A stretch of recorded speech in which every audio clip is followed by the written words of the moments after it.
So breakups are always really hard on self-esteem.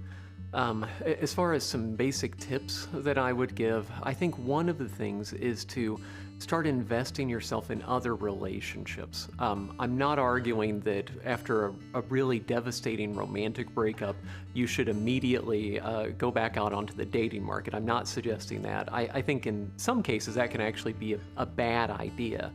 But what you can do is you can invest in other sorts of relationships.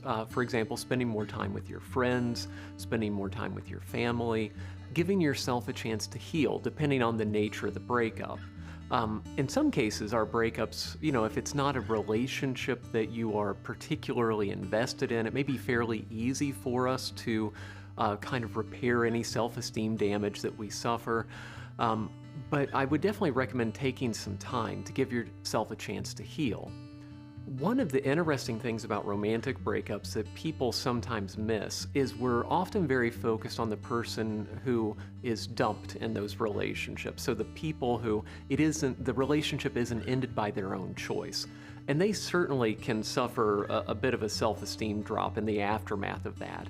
Knowing that someone who you love and spent time with no longer wants to spend time with you and may not love you any longer can be really hurtful to us. However, one of the things that we frequently miss out on is the person who also decides to dissolve the relationship. That can also be a really difficult thing for them as well. They may experience a lot of guilt, they may experience some shame. It's very hard for people on both sides of those sorts of breakups.